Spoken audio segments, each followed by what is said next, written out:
నా వరకు అంటే ఎన్టీఆర్ గారు చెప్పారండి, 2 కాలర్లు ఎగరేశారు కదా. అంటే సినిమా పరంగా చెప్పుకుందాం, ఆయన కాలర్ ఎగరేసిన అంతా అది సినిమాలో కనిపించలేదన్న. బట్ ఓకే, బోర్ కొట్టకుండా మనకి ప్రతి సీన్లో అంటే ప్రతి హాఫ్ అన్ అవర్కి ఒక యాక్షన్ సీక్వెన్సెస్, ఒక ప్రతి 10 నిమిషాలకు ఒక ట్విస్ట్, అలాగే ఏదో నార్మల్గానే వెళ్ళిపోతుంటే ఒక రొటీన్ స్టోరీ, రొటీన్ స్క్రీన్ ప్లేతో బాగానే అనిపించింది. బట్ ఏంటంటే క్లైమాక్స్ మాత్రం నెక్స్ట్ లెవెల్ అనిపిస్తుంది సినిమా. క్లైమాక్స్లో 2-3 ట్విస్టులు ఉంటాయి, అదైతే నిజంగానే బాగుంది. బట్ ఇంటర్వల్ ట్విస్ట్ ఒకటి బాగుంటుంది. బట్ ఎన్టీఆర్ ఎంట్రన్స్ సీన్ అయితే మాత్రం నిజంగా ఋతిక్ రోషన్ కూడా అంత ఎంట్రన్స్ సీన్ ఇవ్వలేదు. బట్ మైనస్ పాయింట్స్ ఏంటంటే ముఖ్యంగా చెప్పుకో స్టోరీ స్క్రీన్ ప్లే. నిజంగా చెప్పు అంటే ఆయన సినిమాలో అంతా దేశభక్తి అంటే ఒక మీటర్లోనే వెళ్ళిపోతుంటుంది. అలాగే పఠాన్ కావచ్చు, లేదంటే వార్ 2 కావచ్చు, ఇది వార్ 3, వార్ 1 కావచ్చు, వార్ 2 కావచ్చు, సేమ్ అదే ప్యాటర్న్లో వెళ్ళిపోతాయి.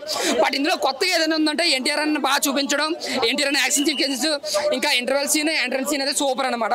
ఇంకా బీజిఎం కోసం మాట్లాడుకుంటే ఎన్టీఆర్ వచ్చినప్పుడు మాత్రం బీజిఎం చాలా కొత్తగా ఇచ్చాడు, చాలా బాగుంటుంది. ఇంకా ఋతిక్ రోషన్ వచ్చినప్పుడు ఏంటంటే నార్మల్గానే వదిలేశారు.